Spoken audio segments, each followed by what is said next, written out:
Everybody, welcome to Everest Coaching Institute. Today we will discuss class 11th economics जो हमारा chapter चल रहा है कंज्यूमर इक्विलिब्रियम एंड डिमांड, जिसमें हम लॉ ऑफ डिमांड डिस्कस करेंगे। उसकी सीरीज को हम आगे कंटिन्यू कर रहे हैं, तो चलो शुरू करते हैं।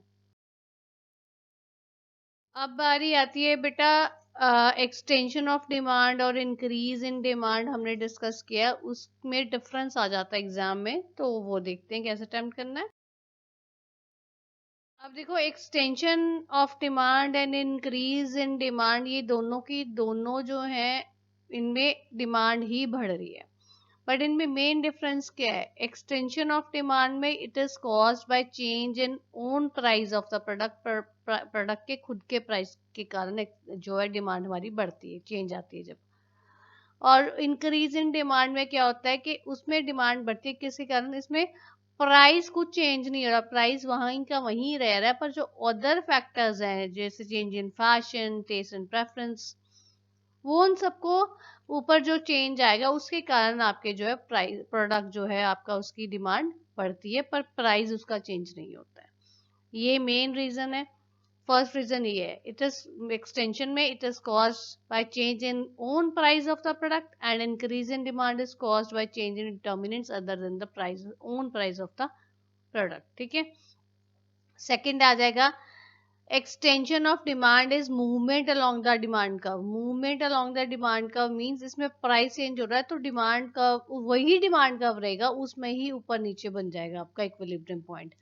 पर जो इंक्रीज इन डिमांड है उसके बीच में, वो कहता है इंक्रीज इन डिमांड में शिफ्ट होता है डिमांड कर्व, मींस एक नया डिमांड कर्व बनता है। ठीक है। आपको ये एग्जाम में बेटा 3 मार्क्स का क्वेश्चन आ जाता है या 4 मार्क्स आता है, तो इसलिए आपको 3 पॉइंट्स तो देने पड़ेंगे। 2 पॉइंट्स तो ये हो गए, और थर्ड जो है हमने इसमें ग्राफ बनाना है। अब ये देखो, मैंने एक्सटेंशन ऑफ डिमांड और इंक्रीज इन डिमांड, इन दोनों का ग्राफ बना के रखा है।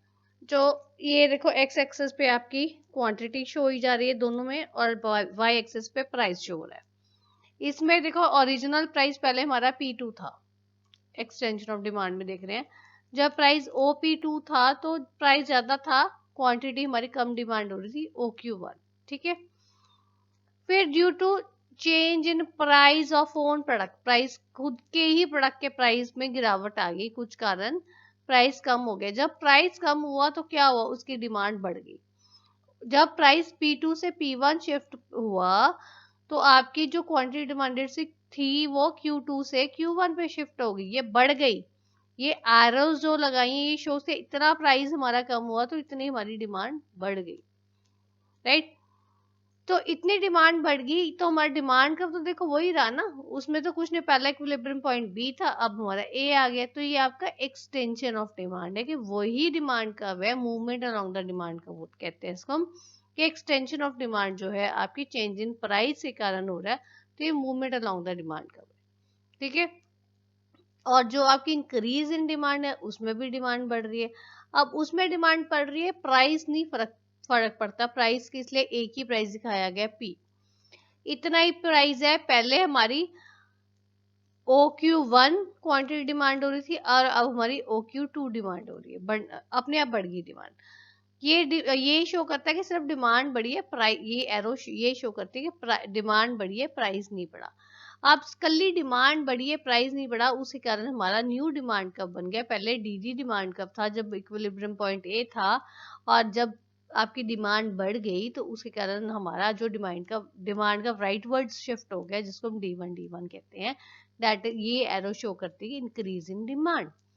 ठीक है। और आपकी क्वांटिटी Q1 से Q2 पे चलेगी।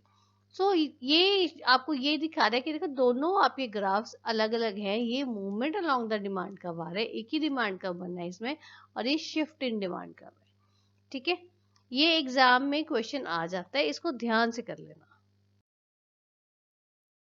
So this is all about today's video. If you find any difficulty, you are most welcome to give your feedback in the comment box. Thanks for watching.